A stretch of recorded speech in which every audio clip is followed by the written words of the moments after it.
loi et qu'est-ce que utilise le préfet pour appliquer cet arrêté?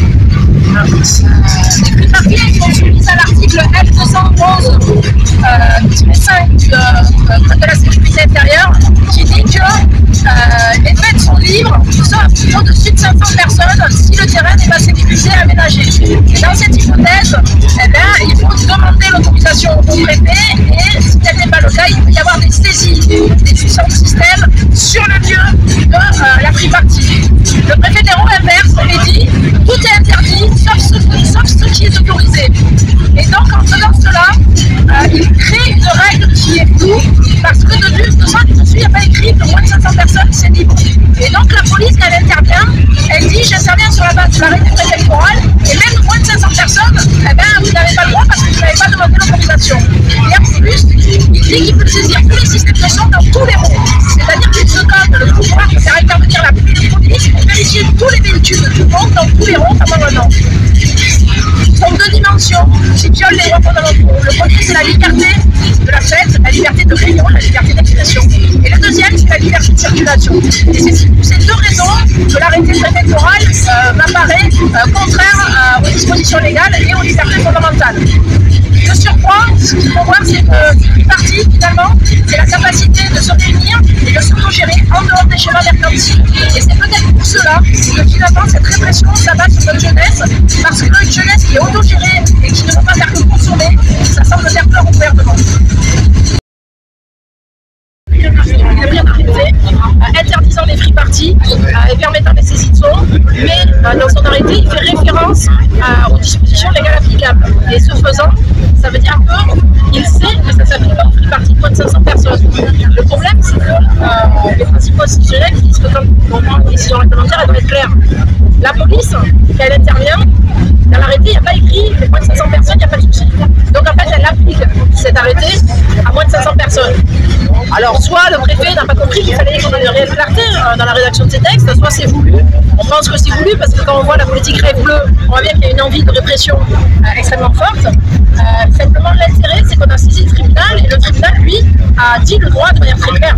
Et le tribunal a dit qu'il n'y a pas d'illégalité puisque ça ne s'applique pas aux manifestations de moins de 500 personnes. Et ça, c'est extrêmement important parce qu'aujourd'hui, quand on voit que le préfet essaye indirectement de s'approcher des pouvoirs du Parlement, c'est-à-dire qu'il essaye de créer des interdictions qui ne sont pas dans la loi. En saisissant la justice, on est encore dans un état de droit et le juge a rappelé le droit applicable. Et donc, c'est extrêmement important parce que ce type d'arrêté est pris ailleurs, dans d'autres départements. Dans le Gard, là. Voilà. Et très clairement, sur le terrain, pour ce week-end sur le terrain, les forces de l'ordre disent non, non, mais c'est pas écrit dans l'arrêté, ça s'applique pas. Il faut leur rappeler la loi, il faut leur rappeler les décisions de justice. Et donc, ce qu'on constate, c'est que finalement, ce qui paraît être uniquement du loisir, et ce qui est déjà important, le droit à la fête, et bien finalement, on a toute une jeunesse qui exerce pleinement nos libertés fondamentales et qui exerce pleinement en fait la réalité de la séparation des pouvoirs.